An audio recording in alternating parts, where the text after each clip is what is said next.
వచ్చే ఎన్నికల్లో మళ్లీ నరసాపురం పార్లమెంటు నుండే పోటీ చేస్తారని ఎంపీ రఘురామకృష్ణరాజు తెలిపారు. టీడీపీ జనసేనతో బీజేపీ కూడా కలుస్తుందన్నారు.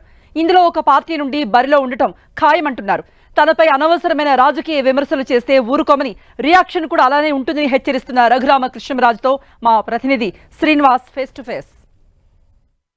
వైసీపీ తిరుగుబాటు ఎంపీ త్రిబులర్ రఘురామకృష్ణరాజు ప్రస్తుతం మనతో ఉన్నారు. ఆయనతో మాట్లాడదాం. సార్, 4 సంవత్సరాల తర్వాత నియోజకవర్గంలో అడుగుపెట్టారు.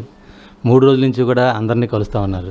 ఎలా ఉంది రెస్పాన్స్? అంటే మిమ్మల్ని 4 సంవత్సరాల నుంచి కలవలేకపోయామనుకుంటున్నారా, లేకపోతే ఏదో మీ మీద అభిమానంతో వస్తున్నారు అనుకుంటున్నారా? ఎలా వస్తున్నారు జనాలు మీరు? ఇప్పుడు అది నాకన్నా బాగా మీకే తెలియాలి. చూస్తున్నారు, నిన్న చూశారు, ఇవాళ చూశారు. జనం ఎంత బాగా స్పందిస్తున్నారు, ఎంత ఆప్యాయంగా పలకరిస్తున్నారు అనేది మీ కళ్ళతో మీరు ప్రత్యక్షంగా చూశారు. కాబట్టి మొన్న రాజమండ్రి నుంచి రావడానికి కూడా సుమారు 10 గంటల 20 నిమిషాలు సమయం పట్టింది. ప్రజలందరూ కూడా గ్రహించారు.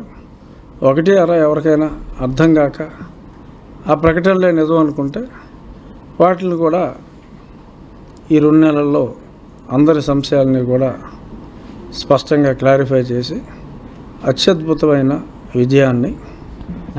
మీరు వచ్చినప్పటి నుంచే అప్పుడే మీ మీద ఎదురుదాడి ప్రారంభమైంది. ఆయన ఏ పార్టీకి వెళ్ళినా అక్కడ కూడా ఉండడు, అదే పరిస్థితి ఉంటుంది. అంటే sorry to use this word, వాళ్ళు ఎదురుదాడి అన్నారు కాబట్టి నేను ఎదురుదాడి చేయాలి. బుద్ధున్నోడు ఎవడైనా విమర్శిస్తాడు. నేను 6 నెలల్లోనే తెలుసుకుని 4.5 సంవత్సరాలుగా తప్పు చేస్తున్నారా అని చెప్పి విమర్శించా. సో అందరూ తప్పు ఎందుకు చేస్తారు? తెలుగుదేశం ప్రభుత్వం తప్పు చేస్తుందని మీరు ఎందుకు అనుకుంటున్నారు? సో నేనున్న పార్టీకి తప్పు జరుగుతుంది అంటే సూచన ఇస్తా అంతే. అసలు సూచననే పట్టించుకోలేదు కాబట్టి వీళ్ళు, సరే పట్టించుకోకపోయినా సరే నా మాట వినలేదు కదా అని ఊరుకునేవాడిని. పట్టించుకోకపోగా ఇదిగో ఇలాగే నోటి అది ఉంటుంది కదా, నోటి డీతో నా బొమ్మలు పోలీసు వాళ్ళని కూడా దగ్గర పెట్టుకుని నా దిష్టి బొమ్మలు తగలేసి నానా గొడవ చేశారు. మరి చేసిన తర్వాత క్షత్రియులం కదా, ఉంటుంది కదా, ఉందంతే. నన్ను తిట్టరా అంటే వాళ్ళు తిడుతూ ఉంటారు బ్రతుకు తెరువు కోసం. వాళ్ళని చూసి జాలిపడాలి, కులస్తులని అనలేం, కానీ సాటి కులస్తులు సిగ్గుపడాలి, ఇటువంటి పనికిమాలిన వాళ్ళని ఎన్నుకున్నావా అని. ఎందుకంటే వాళ్ళు ఎదురుదాడి చేశారు కాబట్టి నేను ఎదురుదాడి చేస్తున్నా, ఇంకా చేస్తా అంతే.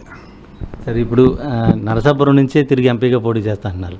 అంటే ఏ పార్టీ అనేది క్లారిటీ లేదా? అంటే ఏ పార్టీ అంటే ఎటు నుంచి అయినా సరే మీకు అవకాశాలు ఉన్నాయా? అందరితో కూడా మీరు మాట్లాడడం జరిగా? అందరితో కూడా లేకపోతే నేను ఎందుకు చెప్తా ఎంత స్పష్టంగా?